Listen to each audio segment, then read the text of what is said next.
City, a little town where I'm from, where everybody's southern raised, just as good as they come. Backwoods and Macioke and mud holes, and back then we only ate what the farm grow. Man, I miss some days how we played on them dirt roads, and out of towners came with respect, cause they know we all close. Yeah, Southern pride, toting gun folks. Welcome to my city, I-75 South, just north of Live Oak. I'm from a city called Austin, Georgia, right on the border of Florida. I was raised on these dirt roads, mud tires, spin backwoods when they ride. This is small town living, yeah. Now welcome to my city, title town, 229, turn it up so they can hear it loud. We eddy up with big trucks and heavy G's, pretty girls get moonshine and whiskey. It's nothing like our dirt roads, you can bet that, son. I'm from a city, by any means we gon' protect our guns. I hang with the rednecks and yee-yees. We get up in big trucks in the backwoods like Indians and teepees. This the home of the mighty, mighty Vikings, Wildcats, Blazers, Title Town license winners, pretty girls with country grammar. When I say about Austin, Georgia, I ain't talking about Atlanta. This a different type of city, where the woods are pretty, but get gritty, you hear me? What you know about that 229? You can find us on the Florida, Georgia line, where I reside. I'm from a city called Austin, Georgia, right on the border of Florida. I was raised on these dirt roads, mud tires, spin backwoods when they ride. This is small town living, yeah. Now welcome to my city, title town, 229, turn it up so they can hear it loud. We eddy up with big trucks and heavy G's, pretty girls get moonshine and whiskey.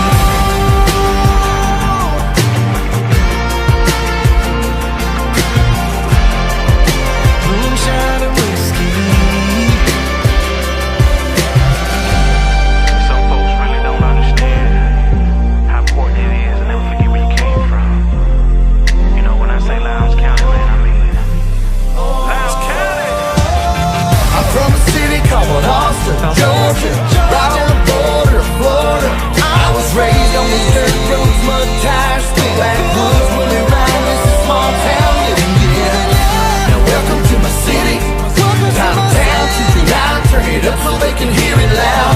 We eddy up with big trucks and heavy G's, pretty girls get moonshine and whiskey.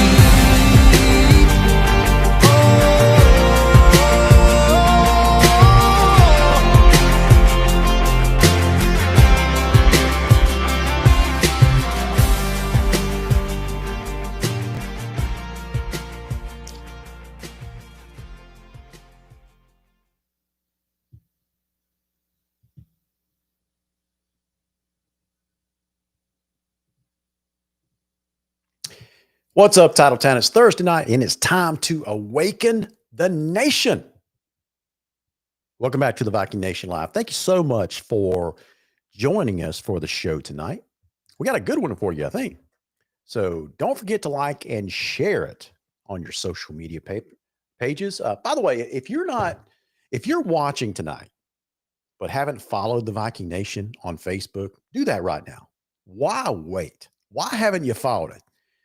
Because we have the best original content, period. That is just hands down, period. I don't care who are the pretenders out there, who are the copycats, what, just the best content, period. So, you know who you are. But regardless, welcome to the nation, one and all. You know what I really enjoy saying? Our Vikings are 5-0. Did you hear me? Our Vikings are 5-0. I know we covered this last week, but we had an open week, right? So I'm going to cover it again. These guys are going to get double mention. Players of the week versus Kell.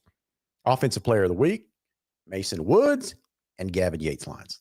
Defensive players of the week, Malik Reddick and Garrick Harris. Scout team players of the week, Vin Lee and Parker Pippen.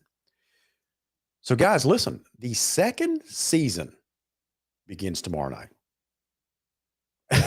And it's a slobber knocker too.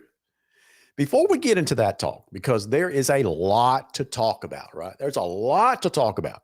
So let's go over some rankings real fast, schedules, and then let's just start to look ahead to the playoffs. And as I transition to some screens, different screens, I'm going to bring in, well, let me do this first. Let's just go over, let's show where we are right now. You know, It feels like it's taken forever to get here. But at the same time, can you guys believe that half the season is over? Half the season is over. And so we had just had an open date. And if you'll notice right underneath that, Colquitt County, and then we got, guys, I hate to tell you this, but after tomorrow night, we have one more home game until the playoffs. Hopefully we can pull this thing through, close it like we should, win the region, and control our own destiny and have a bunch more home games. But as far as the regular season goes, we got one more home game after tomorrow night.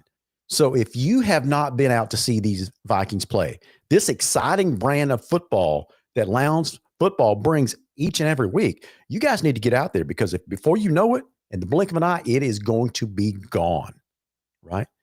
So there's another reason why we need you there tomorrow night, because those pesky Colquitt County Packers are coming to the Palace, and we owe them one from last year. Lost in a heartbreaker last year as time was expiring to break a 35-35 tie. Their kicker, all-world kicker, nails, I think, a 43-yard field goal to break our hearts and beat us 38-35 as the clock hit 0. So we owe them one. We actually owe them a bunch, because I think after out of the last 11 meetings, they've won, 8 of them? Something like that. So we owe them a bunch, right? So we can make up for that tomorrow night, but we're going to need your help. We need to have a true home field advantage. So as I bring up the rankings for the state, the composite rankings, I'm going to go ahead and welcome to our screen Armand Rashad and Chase Garnta. How you doing, fellas? What up? Man, this it's doing it again. I don't know. I think what it is, Armand, I think is Larry's trying to figure out how to put himself between me and you, kind of like a moderator type deal. Let's do. How about that? Figured it out yet. What's the game? What's the old game, Larry, where you had the people up there, and I think it was like Guess Who or something like that. That's right. Oh no, that was the it's like the tic-tac-toe game. Yeah. I can't remember what it's called either. So I don't know what's up with this software. When I go to something other than this view right here, when I have more than 2 people on the screen, it gets something funky. So I'm gonna have to call their tech support, because it's like second week in a row it's done this. So I don't know. We'll just go with this format right here. This is fine. So guys, let me go ahead and bring up these rankings. This is something else. Check this out. We got Grayson at the top of the charts, followed by Buford, Carrollton, McEachern, Douglas County, North Gwinnett, and here we are. Look at Region 1-6A bunched up right there, ranking 7 through 10. Is it the rise of Region 1-6A again? I mean, it used to be in the state where Region 1-6A was known as the SEC of high school football, and it's been down for, as far as widespread dominance across the board. We've had 1 or 2 teams up there, but it's been a while since we've had all 4 teams playing at a high caliber of football. And so we've got 4 teams in the top 10 that just happen to be meeting tomorrow night. Oh yeah. Yeah. That's all you got to say? Oh yeah. Oh yeah. Lowndes by 50. Vikings by 50. It don't matter who it is. Speaking of Vikings by 50, man, I got so much grief for our opposing fans out there about that video that I posted yesterday about Lowndes by 50. I thought it was hilarious when I created that video. It's like, I got to post it. And our buddy Cole Moore, he sends me a text tonight. He says, man, you can't be producing any more of those AI Larry videos. I just thought it was hilarious. Anyway, Man, it was great. I looked at it, and the thing of it is, like, I was telling somebody who's looking at it, like, why is it so funny to you? I'm like, because if you know Larry, this is not Larry. So it was a great video, and it's just this rivalry that we have with Colquitt County, it just goes to show you how intense it can be. You know, we have fun with it. We don't take it too serious, but man, Vikes by 50 every time. Vikes by 50. So I need you guys to comment on this next screen right here. Check this out. All right, so you got the Region 1 standings. It's everybody's got a shot in this region so far this year. It's we're starting the second half of the season. This is really currently anyway. This is really the beginning of the season for all 6 of these teams, right? But after tomorrow night, we're going to shake some things up. So look at the teams there: Camden, Lowndes, Valdosta, and Colquitt. All 4 of those teams play one another tomorrow night. So, in your opinion, I know we've got 5 games? No, 4 games? Yeah, 5 games. 5 games left, region play, right? Armand, how important is it to get that first game under your belt? Very important. It sets the tone for the rest of your season, and for the next week. And then why not start with one of the better teams over the last 15 years in Colquitt County? And you win this one, you're good. I ain't saying that the season's over, but it brings a air of confidence in the room. And as you can see, like even last year, like I think even though we lost that game, I think it just propelled us to win out the rest of the season, the regular season that is. So it is very, very important to win this first region game because you don't want to be behind the power curve. That's right. Chase, man, I do it as almost an automatic reflex by leaving out Richmond Hill and Tift County out of the conversation, but we can't do that this year, can we? Well, no. Tift County's a sleeper, man, and Richmond Hill could really.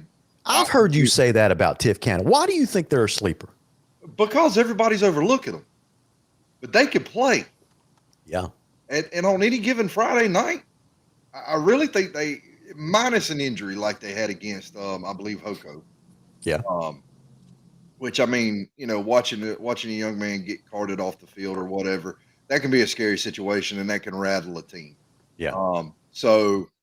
But Tifton, listen, man, Jeff Little took a flat out coach. We know Yes, that. he can. Okay. So don't discredit Tifton on any Friday night. I hate that people are just like, oh, it's Tifton, oh, it's Tifton, oh, it's Tifton. Listen, they hung with a decent, albeit decent Lee County team. They're not a great Lee County team. They got a bunch of question marks this year.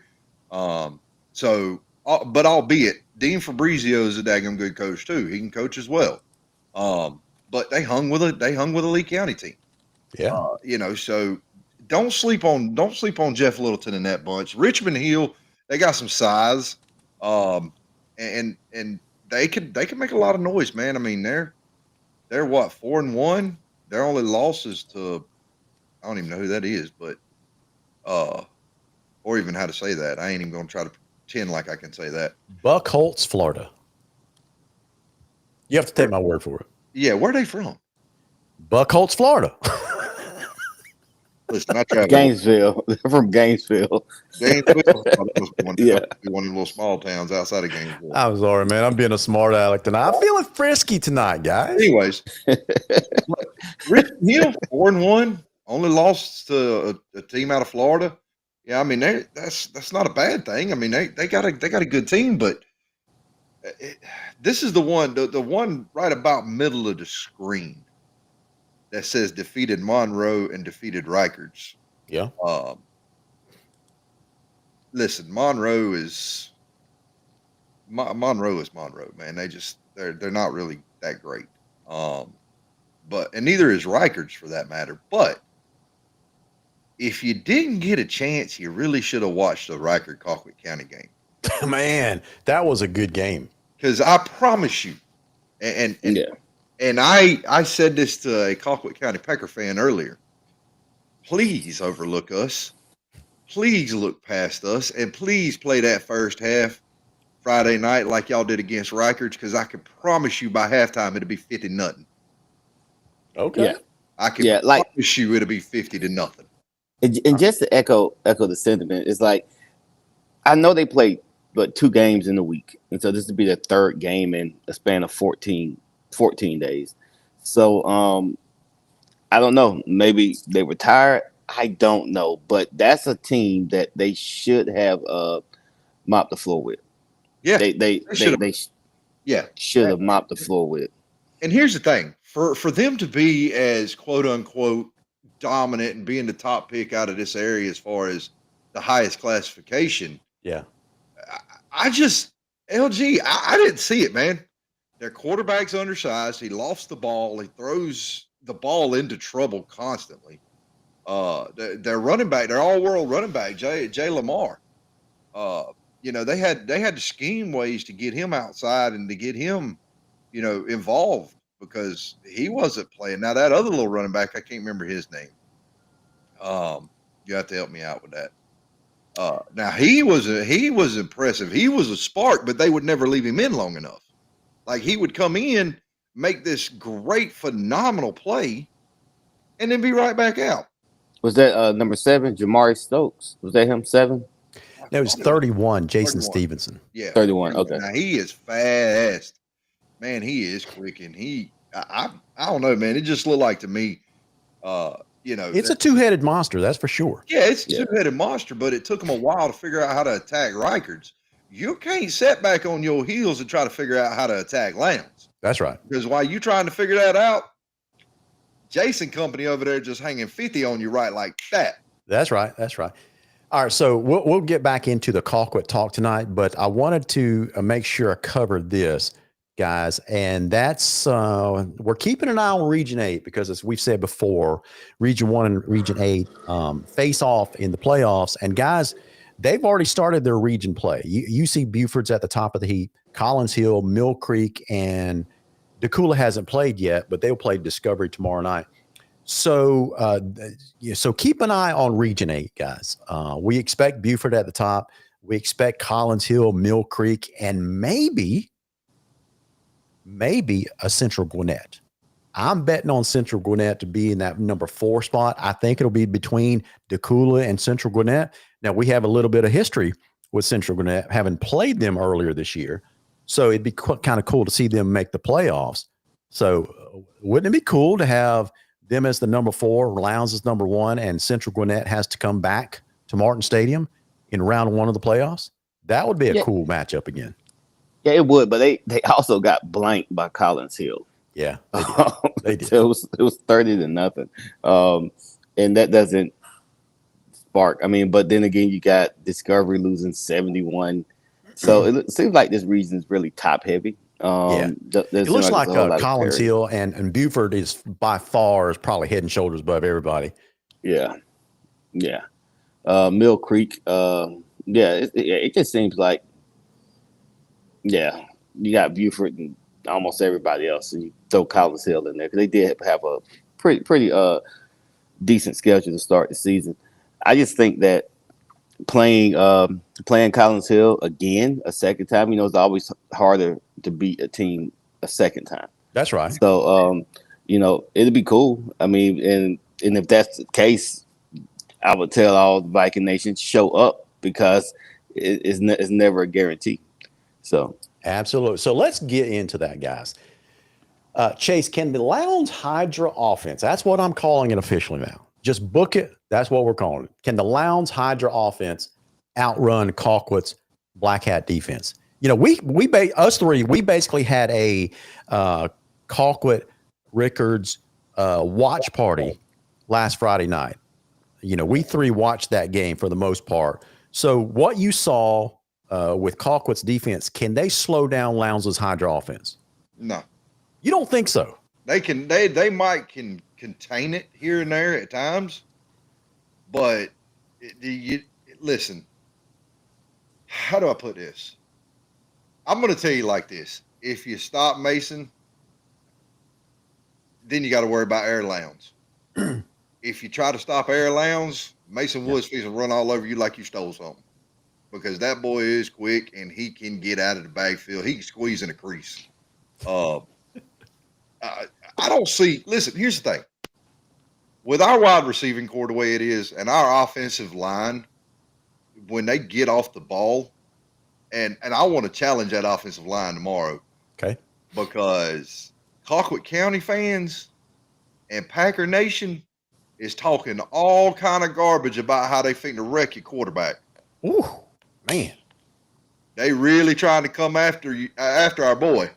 They are. So it's going to be a big premium for offensive line play tomorrow night. So, guys, one of the reasons why, I know we kid around calling it the Hydra offense, but one of the reasons why we call it is because it's basically an 8-headed monster, right? Yeah. Just a few names off the top of my head: Kayvon Thomas, Bubba Brown, Khalil Williams, Jace Johnson, Mason Woods. Who else am I leaving out? Waylon Danny Weidinger. Vickers. Danny Vickers. Danny Vickers. So how about that? How about that offensive line? How about that Mayflower Moving Company? Is it time to dust off the engine, give it a tune-up, and bring back the nickname, the Mayflower Moving Company, because these guys are moving people out of the way. They are. They're opening up holes, and they're. And here's the thing, and I don't know if you noticed this or not, but those guys are getting through the first wave, and at times into the second level. Yeah. And when you're doing that I don't care if you're playing against a 4A team, a 5A team, a 3A team, or if you're playing against Valwood. If you're getting to the second level of a defense, if your offensive line is getting off the ball and is getting to the second level of the defense, your offensive line is out for blood. Yeah. And that's the difference between a 3-yard gain and a 9-yard gain. Getting to that second second level, it just causes fits. I played linebacker, and I was so grateful for Bull and Otto and Taylor and Marcus, the defensive line, because they kept those linemen off me, and I was able to make plays. But when every now and then one to get by, and it's just like bam, that's 5 yards. We just gave up 5 yards just like that. So getting to the second level is essential in your offensive line play. But they also got a nasty attitude. They've got a nasty streak. And I see it. Markel Fultz, I'm gonna tell you right now. He's short. He's about 5'10", 5'11", 300 pounds of nastiness. And and if you ever get to meet him, he's the most respectable guy you'll ever meet. But when he puts he put that helmet on, as nasty as they come. And you got Abram and Eisenhower, aka the IHOP twins, anchoring. And listen, it's just watch them. And I hope they come out firing on all cylinders, because it's going to be important, because we're going to have to play complementary football, because Jay Lamar is as advertised. And it's going to come some times where they're going to have to kind of squeeze the life out of the game by controlling the ball with the run game, controlling the game with the run game. So I think you're going to see a blend. I think it's going to be a big play action. A big play action play from Lowndes is gonna spark the slaughter. Guys, I need to ask you both something, because this came up when do either of you get the Georgia High School Football Daily newsletter in your email each day? Y'all need to subscribe to it. It's fantastic information. These guys do a great job of compiling data, that kind of stuff. But they had a write-up of the Colquitt Lowndes matchup, and this is something they said. We pointed out about the Hydra offense, and Chase was talking about it's very difficult to stop everything, right? But a lot of naysayers, I'll just label them naysayers, including the guys that wrote this write-up in the Georgia High School Football Daily. This is what they point out. Lowndes has not played a ranked opponent, which is incorrect, but that's what they say. Lowndes has not played a ranked opponent. Colquitt County has lost to North Gwinnett. Colquitt's best wins are against Lee County and Benedictine. So the naysayers will say, yeah, Lowndes racked up all that offensive yardage. They made it look easy because they didn't play anybody. What do you guys say to that? Well, I'll put it to you like this. Last year, I don't think Colquitt really lost a lot on defense from last year. Yeah. So, with that being said, that same defense, I want to remind y'all, everybody, what this offense. Now, granted, we had the superstar firepower last year, Nathan Seafa and Jalen Carter, Marvis Parrish, but I want to remind everybody that this receiving core is just as good and has the potential to probably be a hair bit better because they're all really young. So keep this in mind. Last year at the Hog Pen, Jace went 20 of 27 for over 300 yards against that mighty Colquitt defense. Good point. Okay. Now, granted, that our defense gave up just as many yards on the ground, but it took Colquitt 50 carries to get there. Yeah. Lowndes ran the ball 20-something times last year for almost 125 yards, and without our premier back in Road Dog. That's right. Oh, remember Road Dog got hurt, broke nose, and he did. I forgot about that. Broke nose first quarter of the game. He was out for the rest of the game. He's done. All right, we did that with a backup running back. Same O-line. All right, so, and I promise you, this defense is young. Yeah. As my boy Armand said, boy, that speed is unreal. Well, listen, Armand, speaking of the defense, can Colquitt's ground and pound keep our aggressive defense on its heels? They can, because you got Jay Lamar. Anytime you got a back like Jay Lamar, he's always a threat. Good point. But I would just like to point out something, right? So, and I think the team speed, like when you watch the Ricketts game, right? They didn't have a whole lot of success running between the tackles, right? So for Lowndes to be effective against them, they are going to have to contain. You have to contain it. You got to stretch it out, and you got to make the play when you get there. But as I'm looking, just looking at it, and I get it. They say that we haven't played anybody, but the defense, one thing is true, right? If you can't score, we've given up 40 points in 5 games. So we're giving up 8 points a game, right? That's a recipe for success. You're giving up less than 10 points a game. That's a recipe for success. And that's including, like, when you think about it, the fourth quarter, our JV's in, and they're still holding down the fort. So I think our defense is going to be okay. And our defense, they're doing something else that's really critical, and they're creating turnovers. Yeah. Right. We've had an interception in the last 4 games, at least one. And if you can force turnovers, you playing a complementary football by being able to have the big plays, because we got them. And the difference, I keep telling people, the difference between last year and this year is one thing. Last year, we were kind of predictable. Jace comes in the game, look for the pass. Marvin's in the game, probably going to run. Now, you got Jace being effective with his legs, because I think he had over 100 yards rushing the last game. And we already know how effective he can be with his arm. So when you have that, you can't stack the box. You have to respect Bubba Brown. You got to respect Khalil Williams out there. And it's making them cover all 53 yards sideways, sideline to sideline, and 100 yards end zone to end zone. So you got to respect it. And that is going to be how Lowndes beats Colquitt. And I'm going to be honest with you. I think we win by, I say 50-0. By 50, I don't think it's going to go that far. Lowndes by 50, but I think we can win this game comfortably. I really think we can. Well, I heard what I'm trying to do is pull up something that I heard last night on, Marty Rogers does a really good job with interviewing coaches and that kind of stuff. So he had a couple of our assistant coaches as well as Adam Carter on his show last night. And what I'm trying to do, I made some notes and I'm trying to find it real fast. But so you guys, I'm going to throw out a question just to give me some stall time so I can find these notes real fast. Okay. So here's the question. Something that I discovered or found out last night was, assistant head coach,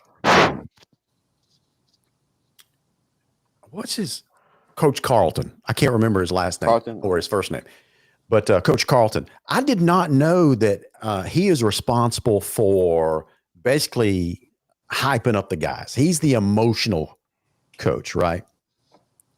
All right, so let's just take. So Chasey's got to take care of some business for a second. So I thought that was Smiley. I thought that was Coach Smiley was hyping up everybody. That's what I thought that was. Coach Derek Miller. That's what I thought that was. yeah. So Armand, one of the things I'm glad I heard him say that, because one of my keys that I wrote down as I was thinking about this week is maintaining your emotional edge, right? In a big rivalry, let me make this point and see if you agree with me. In a big rivalry like this, and that's basically what this has turned into. Outside of Valdosta, this is an intense rivalry, right? So it's one thing for us and Valdosta, after that game, we'll kind of rib each other or that kind of stuff. But Colquitt and Lowndes, that's turned into a grudge match, right? Oh, yeah, it's serious. It's a serious grudge match, right? So in a game like this, emotions on both sides are going to be sky high, right? But here's the key to emotion. In a big game like this, both teams start out sky high emotionally. But after the first couple of series, those emotions typically start to fade when somebody is hitting you in the mouth, right? Oh, yeah. You either bow your chest or you start to back down. So the emotions really, really start to fade. So one thing that I'm looking for is which team can sustain that high level of emotion throughout the game. And I think the team that does it the most is going to come out on top. What's your opinions on that? Emotion could be a double-edged sword. It could be a catch-22 at times, because you could be too high, and if you're too emotional, you'll make some crazy decisions, some boneheads. And that's a life tip for anybody. You got to be able to check your emotions. And so any excitement that you have to harness it the right way. I give you going way back, when we went to the hog pen, Dennis Lane. Yeah. Dennis Lane, Reggie Sampson threw a pass. It was not catchable at all. And it was a third down. And Dennis, when I say Dennis laid into him, he laid into him. Today they would have kicked him out the game, right? They would have called it targeting or whatever. But he laid into him. And even though it was a 15-yard penalty, we stopped them three and out. They were pretty much 3 and out again. But what that did, that excited. They just had us all pumped up. We're in the hog pen, and now we're fired up. We got them. We done made the hog pen crazy, and we're all fired up now.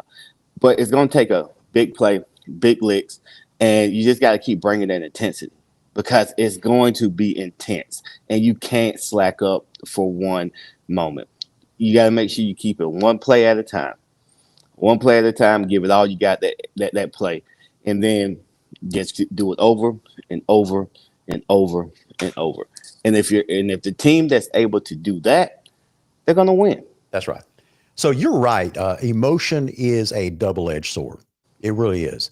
It can lead to mistakes, right? Because it can cloud your judgment, like you were pointing out. But what I call controlled emotion is different. So to me, what controlled emotion is this: which team can maintain their focus? Which team can still be aggressive but under control? Controlled aggression, right? Which team can still be fired up but maintain discipline? Which team can maintain their energy level? And here to me, this is one of those things that you don't think about it, but I've seen it affect Lowndes, especially in big games, is to not overreact when the other team gets in your ear, especially when you make a tackle on their sideline. Yeah. You got to what happens? That yellow flag's coming out, because that's what they're doing. They're trying to bait you into that flag. You got to stay clean, and that's really the pot calling the kettle black. Because when I was out there, I was talking. When I tell you I was talking, I'm yelling. I'm looking at them punt team. I'm yelling punt team. You trying to get into their head, man, dude. I was a talker, and at least twice a game. They say, all right, 9, that's enough. That's enough. One more time. And Right.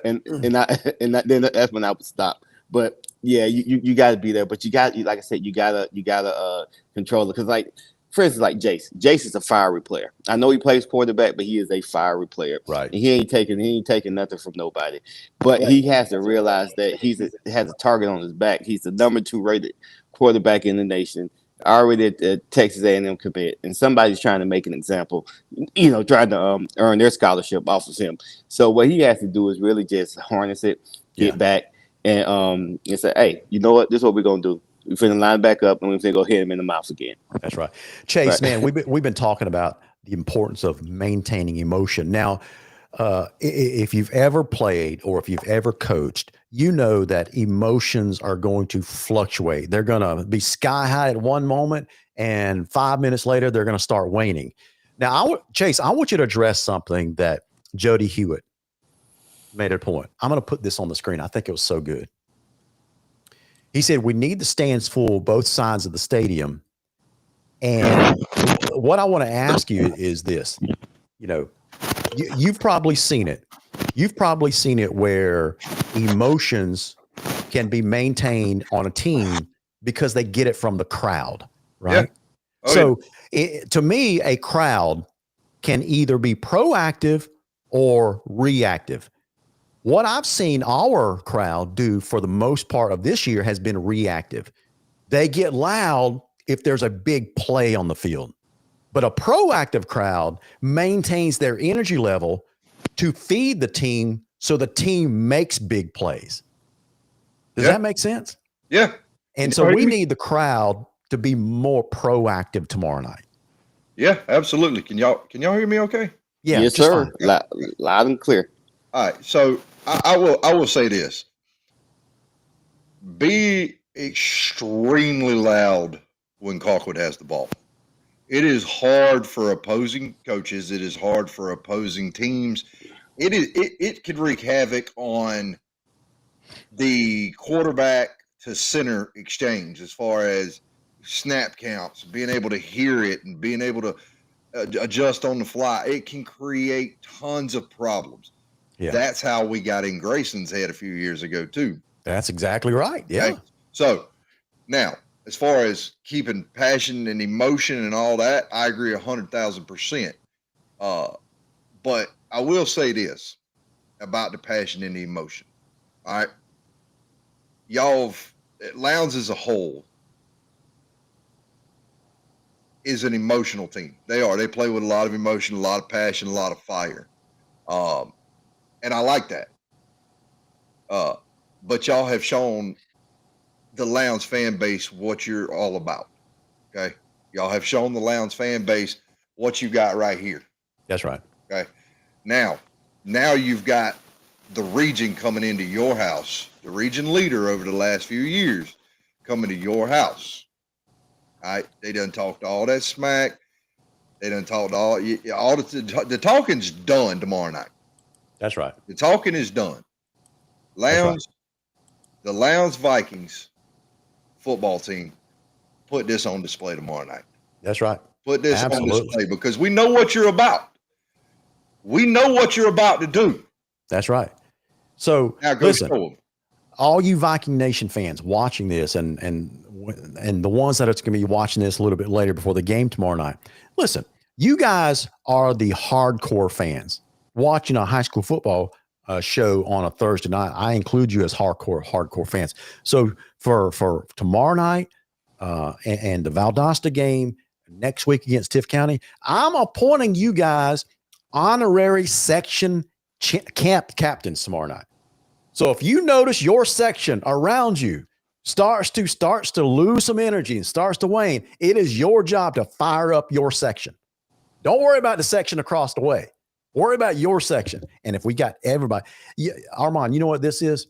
This is the Nehemiah building the wall in the Bible principle, right? You build that wall right in front of you. You let your neighbors worry about them. You make sure you build the best wall possible. So guys, all you section captains tomorrow night, you be the loudest section possible. And if we get all these captains with lots of loud crowd noise, that stadium's going to be rocking tomorrow night. Oh yeah, it's make it so loud. Make it so loud. Cause look, I'm gonna tell y'all right now, this is gonna be the most unprofessional I am this year, right? Because I'm into the game. Like last year, you saw me at Valdosta. I was hoarse after the game because I was screaming and yelling and high fiving. I'm gonna be screaming and yelling and high fiving again. I think me and Larry were hoarse after the Colquitt game last year. Oh yeah. Listen, your voice will come back. I promise you guys. that miracle fumble that wasn't a fumble. So guys, here's my key number 2.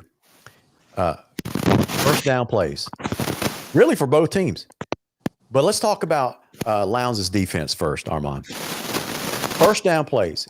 If we can keep Jay Lamar, he's going to get a lot of first down carries, right? If we can get them in 2nd and 9, 2nd and 8, 2nd and 7, put them behind the chains a little bit, I like our chances.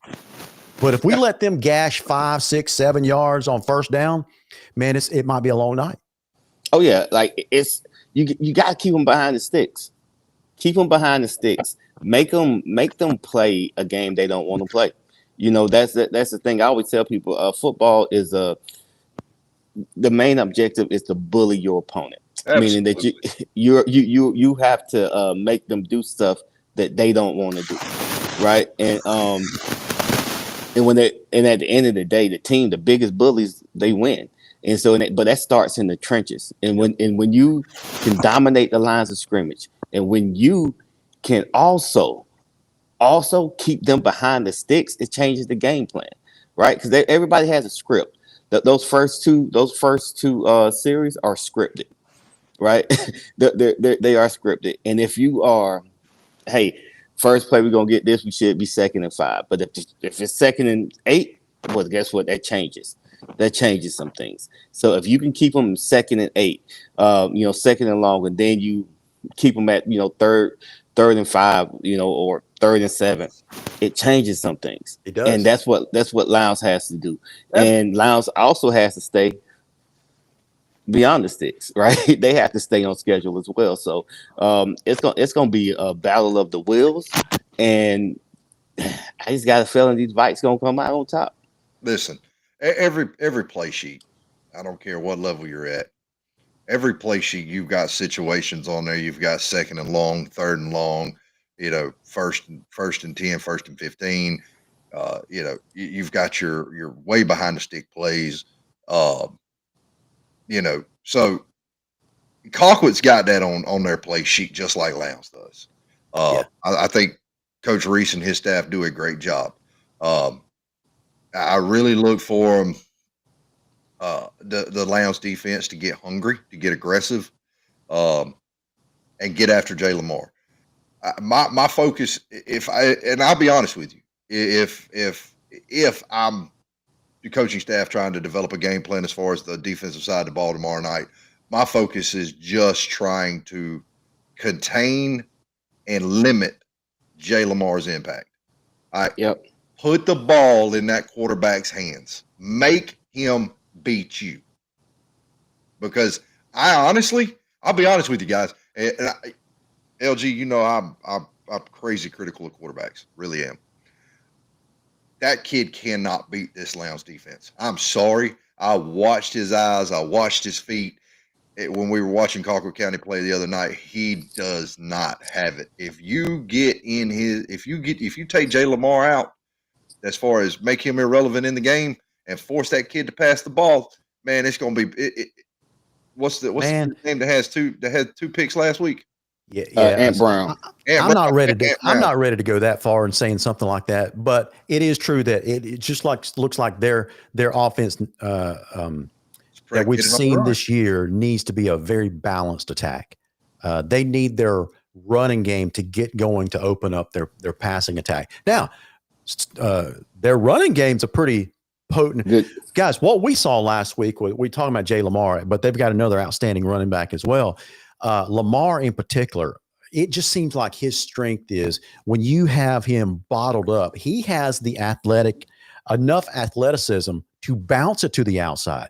And, we've said on this show many times all season, that it's hard to run outside because of this Lowndes speed, but Lamar has the speed and the physicality to get to the outside and still make a defense pay.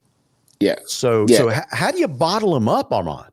So you play assignments football.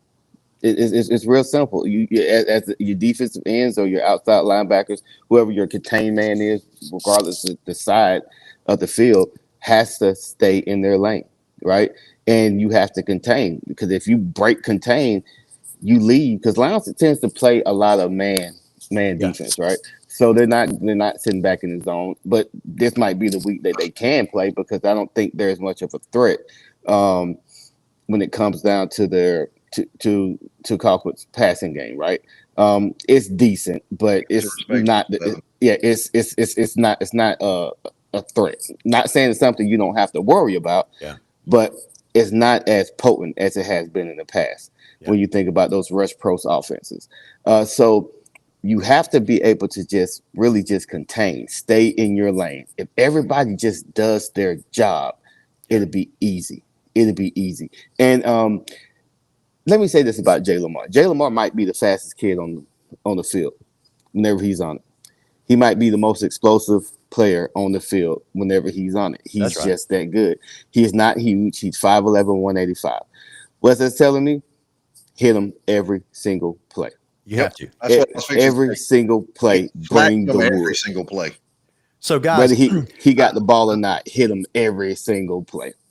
Because their run game appears to be the heart and soul of their offense, I'm expecting us to be in 4 and 5 man fronts most of the night tomorrow night.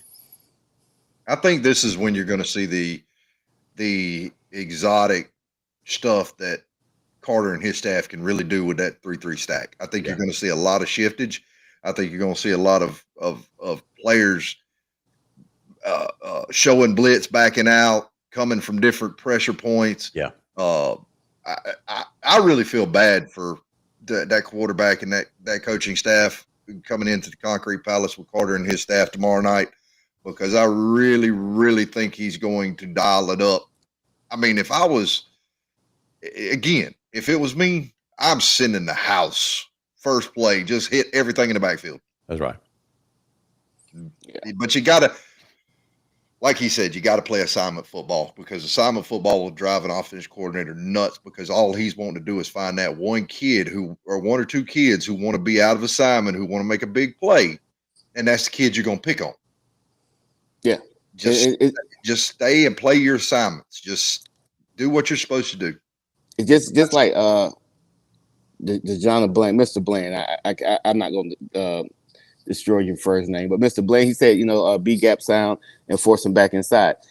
Yeah, you have to. But when you're forcing them back inside, you got to make sure you got the right pursuit angles, right?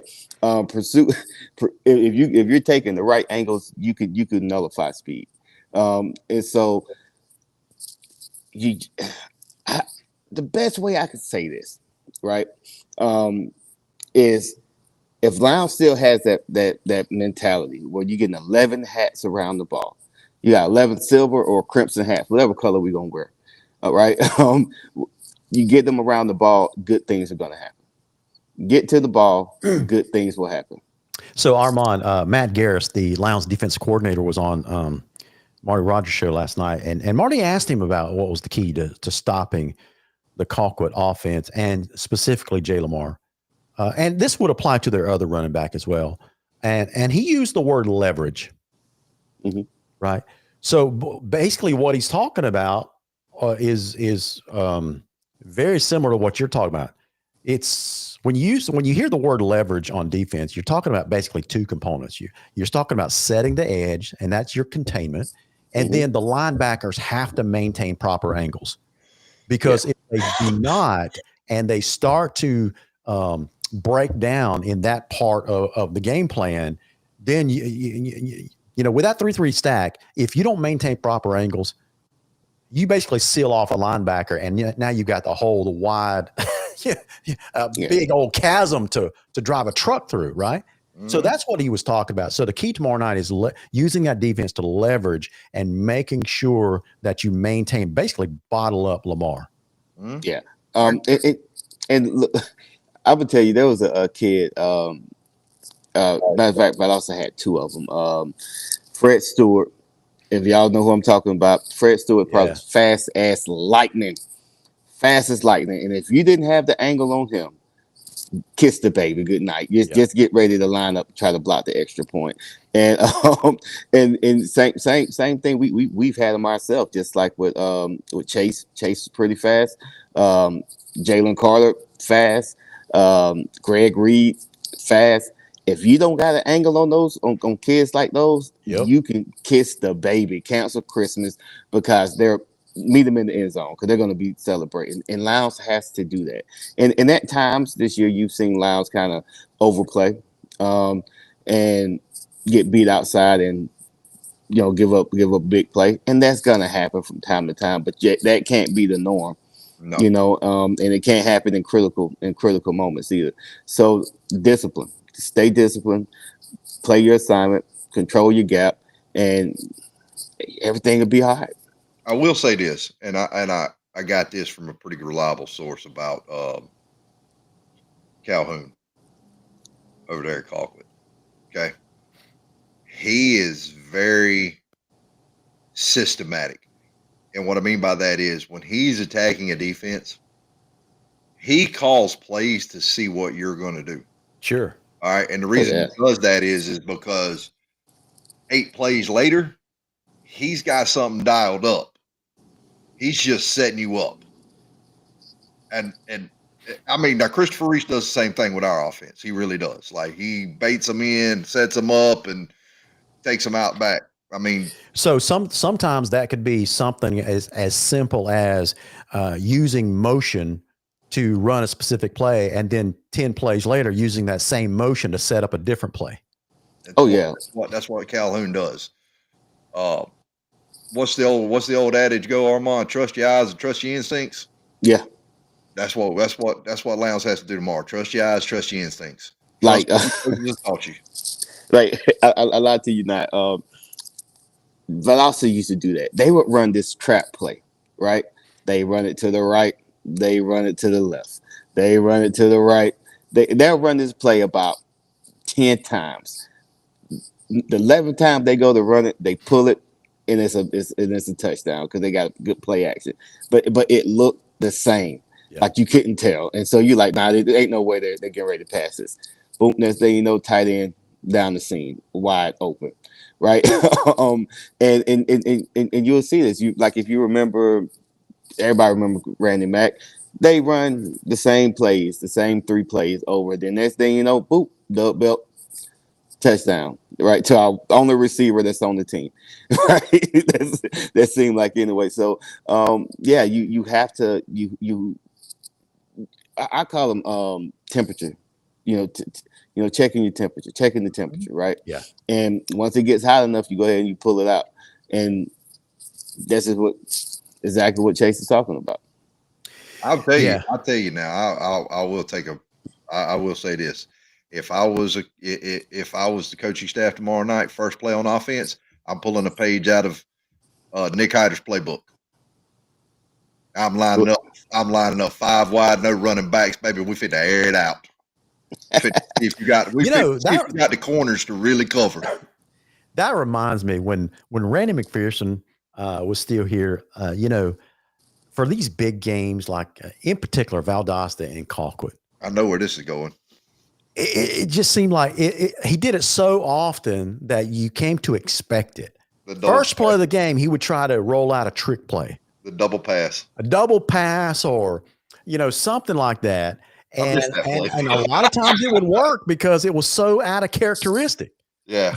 Randy Mack was so stoic, though, with his stuff, man, until you didn't know what that guy was thinking. Like half the time you just – because it never changed. Yeah. The thing I like about our coaching staff is you watch those guys on Friday night, and me and you have talked about that. They are very animated. They are very – I like that. I love it. Especially help me out, Coach Sellers. Yeah, JD Sellers. Now, Coach Sellers, I ain't forgot what you told me on Monday in the parking lot.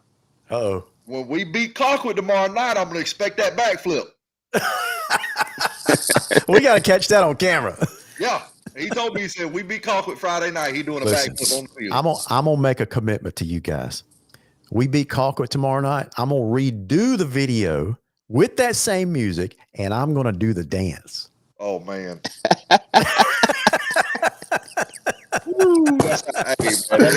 That's how you feeling. Lord have mercy. That's how you feeling. I'm feeling frisky, man. Lord have mercy. So Lowndes Vikings, all you players and coach, you want to see me make a fool of myself? Win tomorrow night, and I will recreate that video Travis Hart with the real LG. Travis, so check this out. ain't running no oop-de-oop. Check this out. So I talked to Coach Reese last week, and I told him, I said, "Hey, Coach, you want to catch him off guard? Install this play. I write slot left, 34 wham." I said they'll when you line up in this formation, they ain't gonna even know what's coming. They're like, what is this barbaric formation that they are in? Not I right. I write. Oh, slot right. left. I haven't heard that terminology in 3 decades. Wow. I write slot left. 34 wham. I don't even. Nobody knows how to even teach an I formation anymore. Meaning that we got a fullback, a traditional fullback. Who you gonna put back there? We put anybody, Vickers. We put anybody down there. Find the nastiest dog you got on the sideline. Yeah. Man, when McPherson was there in his early days, they had a guy that they'd put back there at fullback every once in a while. They called him the Bus. I can't remember The Bus. You remember? I cannot remember his I name. don't remember his name. He was our premier back. Shortly thereafter. Yeah. Yeah, I think he was a Bus. defensive lineman, but in short yardage situation, they'd put him fullback. And Was it Perry? The Bus was always good for 3 or 4 yards. I think it was Perry. Could be. Oh, Travis Hart says, do the dance on the field without AI tomorrow night after we win LG. I got to think about that one, because that kind of dance, I gotta get up on some courage to do that one. now I will say I agree with Travis Hart's comment, and that's what I would do, Travis, because that's just the way I am. I mean, we're going 5 wide receivers, hurry up offense. We're going Oregon, step on the gas. We ain't stepping off. As soon as the ball's set, we're snapping. Yeah. Well, Christopher Reese is the offensive coordinator. He was on Marty's show last night as well, and he was. What did he say? He was talking about some of the advantages that the offense has this year. He wasn't speaking about this particular game tomorrow night, but he was talking about some of the advantages that he has as an OC this year with this offensive group that he's got. And he said one of the biggest things that they learned early on, because Jace was out, right, was they could go heavy and have a lot of confidence in a ground and pound game if they had to go to that. So they have the versatility to line up in what he called their diesel package, or they've got another package called the Plowboy, right? Where they could go heavy and ground it out and grind it out 3, 4, 5 yards at a time. Or he can line it up 5 wide and chunk it down the field. He says then you can get the tight end involved. You get all kinds of flexibility with the group his cast of characters that he's got on offense this year. That's when he is so giddy, because it's not often that an offense coordinator at the high school level has so many weapons to put in different pegs and different slots, Oh yeah. It's mismatch city, but it also helps to have those big road scrapers. For those who live on dirt roads, you know what I'm talking about. But you got those road scrapers as for offensive line, and that's what makes this team flow. It allows them to suck the air out of the game. Hey, we need to slow this down. We need to give our defense a rest. They got that capability to do that. And this year's team, they can really play complementary football. And that's what's gonna, not just this game, but for the rest of the season, them being able to play complementary football and really and truly do what they want to do. And so, man, I can't wait. I cannot wait for tomorrow. So when I referenced the Bus a while ago, some of you guys threw some names out there, but Georgia coach trainer is exactly right. It's DeVaris Leonard. Yeah. Leonard. Yeah. Darius Perry was the running back. That's right. Yeah. But now, I mean, and to piggyback on what you were talking about with what Coach Reese said. Yeah, it is very rare that you have, especially 2 years back to back, that you have that much talent. Now, think about what we've saw over the last 5 games. Okay, it's been highlight this player, highlight this player, highlight this player, highlight this player. Okay, it was Artavian, it was Khalil Williams, then it was Artavian Brown. Watch what I'm telling you. Book it right now. It's going to be Waylon Weidinger tomorrow night. Is that right? He's going to have a breakout game tomorrow night. He's going to have his breakout game. Because, see, they was several times during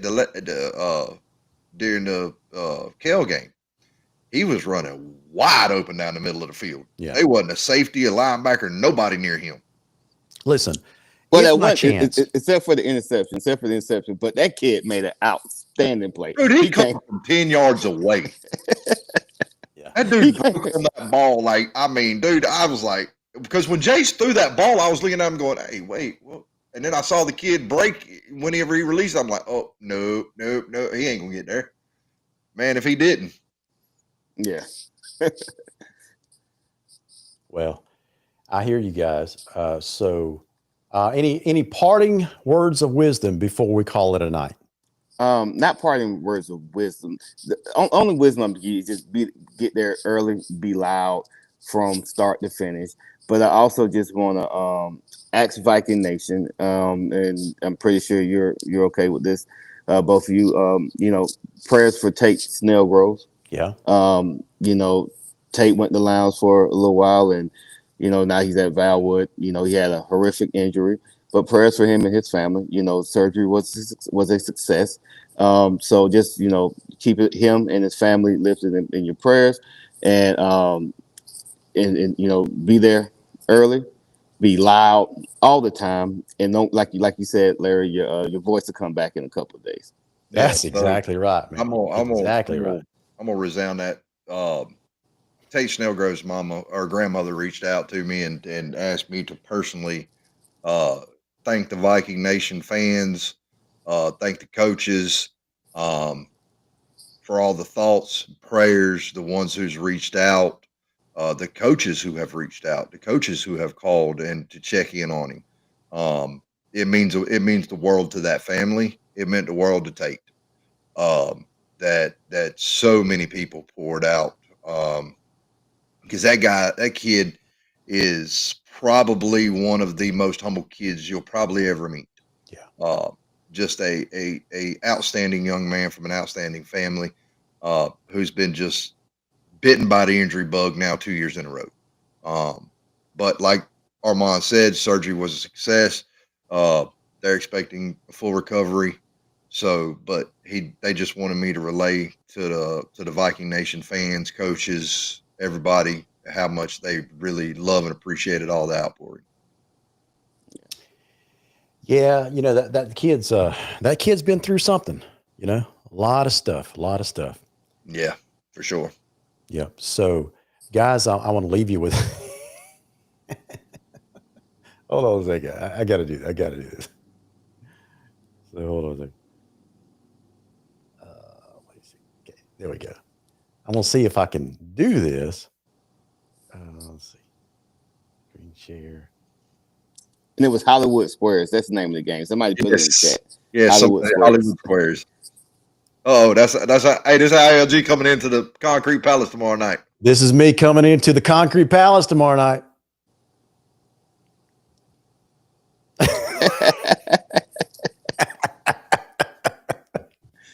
Let's go. I'm doing that dance right there. Fit. When Lowndes beats Colquitt tomorrow night. You know why? Armand, your line is coming up. Lowndes by 50. Go Vikings. Lowndes by 50. Lowndes by 50. So, wow. Guys, listen. I hope you guys have had as good of a time, as fun of a time as we've had tonight. So on behalf of Armand Rashad, Chase Garnto, I'm Larry Godwin. You guys have been watching the Viking Nation Live. God bless every single one of you. And as always, go Vikings. Go Vikings. Go Vikes.